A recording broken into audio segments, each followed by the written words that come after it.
basag pinggan, ang gentleman. Pero kasabay pala noon, marirealize mo na nasa ilalim pala yung kulo ng mga ganong tao. Kung sino pa yung tahimik, kung sino pa yung akala natin na hindi gagawa ng masama, may lihim pala. So, gawin na lang ni Kim Soo yun yung gusto ng pamilya.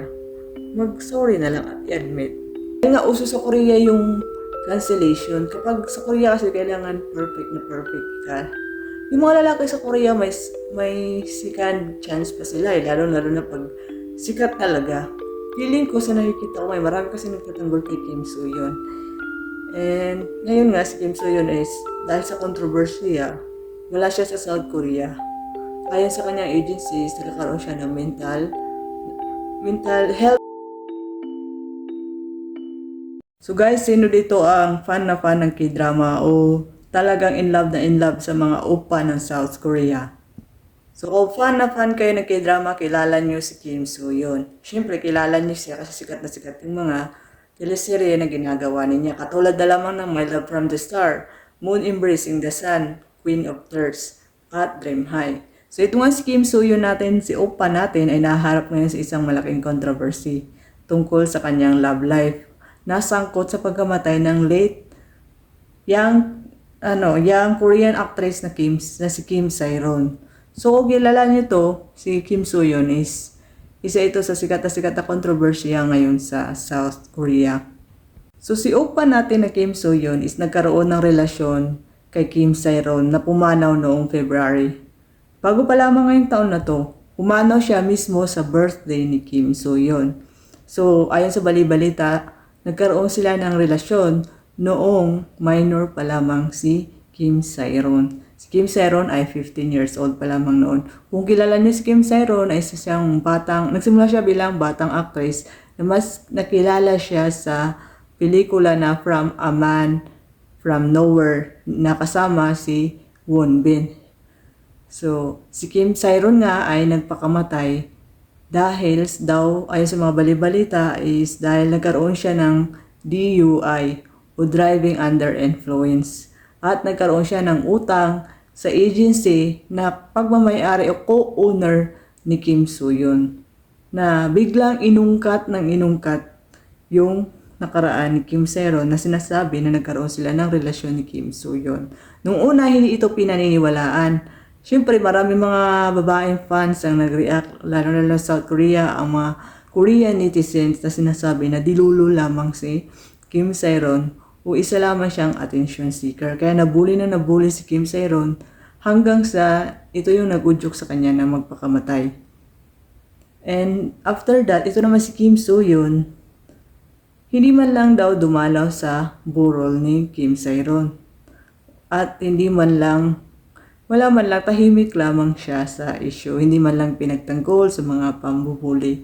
Kaya maraming nagsasabi na itong kinakaharap ngayon ni Kim Soo Hyun is deserve niya daw ito. Karma. Dahil, akalain niyo yun, nung una itinanggi niya, ay hindi, nung una pala nanahimik siya. Hindi niya pinagtanggol man lang si Kim Sae-ron bilang former na kaibigan.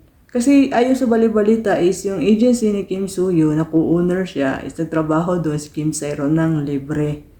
So as a colleague, isa na ipinagtanggol mo lang sa mga nambubuli, lalo na is nililink siya sa'yo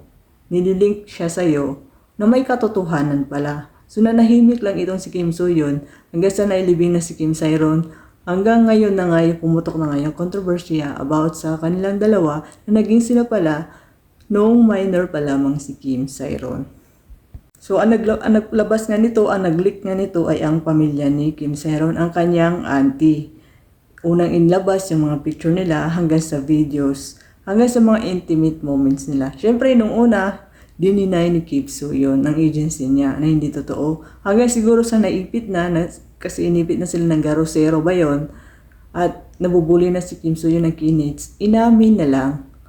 And I think guys, para sa akin is, yung pag-amin niya is wala na siya na corner kasi naglabasan na yung mga evidences. Kaya lang, ang sinabi naman ni Kim Soo Hyun is naging sila nung nasa legal age na si Kim Sae-ron. And marami din yung mga lumalabas-labas na mga balita about Kim Soo Hyun na isa daw siyang pedophile o isang groomer. And marami din, dahil nga uso sa Korea yung cancellation. Kapag sa Korea kasi kailangan perfect na perfect ka. Yung mga lalaki sa Korea may second chance pa sila eh, lalo na pag sikat talaga. Feeling ko sa nakikita ko marami kasi nagtatanggol kay Kim Soo Hyun. And ngayon nga si Kim Soo Hyun is dahil sa kontrobersiya, wala siya sa South Korea. Ayon sa kanyang agencies, nagkakaroon siya ng mental problem ngayon. And dahil na rin siya nag-back out o nag-terminate na, o nag-cancel na lahat ng mga endorsement niya. Pagkatapos niya na yung i-film yung Good Day, yung bago niyang palabas ngayon, is bigla siyang umalis ng South Korea. And my thoughts about this, sa biglang pag-alis ni Kim Soo Hyun sa kontrobersyang hinaharap niya, I think kung may konsensya siya, is siguro na-realize niya na mali siya. Ewan natin ano ang nasa isip ni Kim Soo Hyun. Siyempre marami nagtatanggol sa kanya ng mga mga girls na patay kay Oppa.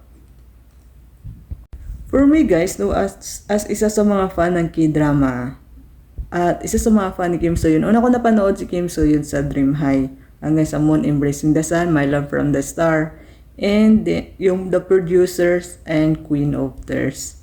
So, ang masasabi ko lang, kung totoo man na, syempre inamin na niya, dapat nag-public apology na lang si Kim Soo Hyun. Ang gusto lang naman ng pamilya niya, ayon sa pamilya niya na-admit ni Kim Soo Hyun na nakipagrelasyon siya kay Kim Sae-ron. Ginroom niya si Kim Sae-ron sa edad na 15 years old. Mag-sorry siya sa mga pambubuli na nangyari kay Kim Sae-ron.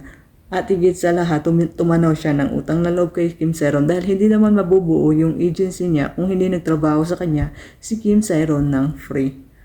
And si Kim Soo Hyun kasi, marami kasi siyang kinaharap na sa mga naging leading lady niya na kung saan nagkaroon ng di magandang pangyayari. Katulad ni Sully na nagpakamatay din siya. Ang huli niya nakatrabaho si Kim Soo Hyun.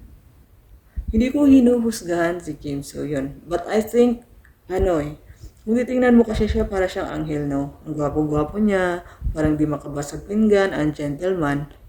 Pero kasabay pala noon, marirealize mo na mas ilalim pala yung kulo ng mga ganong tao. Kung sino pa yung tahimik, kung sino pa yung akala natin na hindi gagawa ng masama, may lihim pala.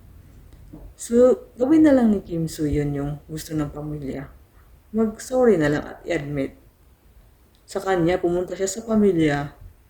Kasi ayon sa bali-balita, kaya pumayag yung pamilya ni Kim Sae-ron na maging sila kahit minor pa lang si Kim Sae-ron dahil nangako daw ito si Kim Soo Hyun na one day pakakasalan niya si Kim Sae-ron.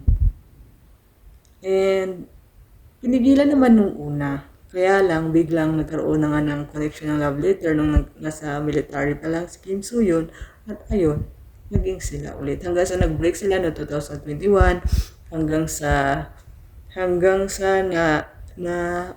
sama nga si Kim Sae-ron sa driving under influence na nagkadaletse-letse na talaga.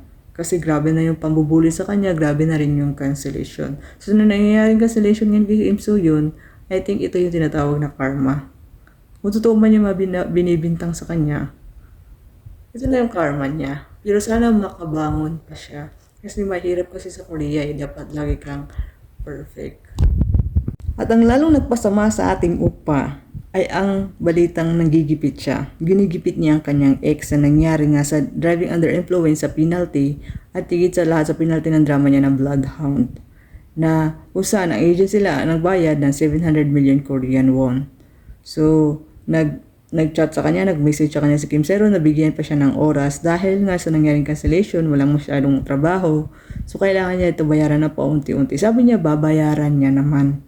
Kaya ang nangyari si Kim Soo Hyun is bigla niyang idinimanda ang agency ni Kim Soo Hyun, ang gold medalist, idinimanda si Kim Sae-ron. Ito naman si Oppa natin, si Won Bin, gustong tulungan si Kim Sae-ron. Kaya lang, itong si Kim Soo Hyun ayaw niya tanggapin, ayaw pumayag na ang perang ibabayad is manggagaling kay Won Bin. Gusto niya si Kim Sae-ron mismo ang magbayad. Pera mismo ni Kim Sae-ron. Wala nga pambayad yung tao eh. At respect man lang sa taong minahal mo, hayaan mo na kung saan manggagaling yung pera. Important is na bayaran kayo. O nabayaran ka. I think nagkaroon ng panggigipit din dito. Yun din ang nagsalaksak kay Kim Soo Hyun ngayon eh.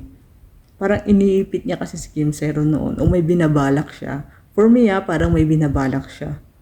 At hindi natin alam kung ano yung binabalak niya, kung bakit iniipit niya ang ex niya. And ngayon nga, wala nga sa South Korea si Kim Soo Hyun. Sana malampasan to ni Kim Soo Hyun. Sana hindi natin alam kung anong iniisip niya ni Oppa natin. Sana malampasan niya yung pagsubok na to. So, kung fan kayo ng fan kayo ng K-drama, pagtanggol nyo na si Kim Soo Hyun sa lahat ng fan dyan sa Pilipinas. Pagtanggol nyo na kasi sa akin, nung una pinagtanggol ko siya pero ngayon hindi ko na alam. So, yun lang, update lang sa mga may hilig sa Oppa dyan.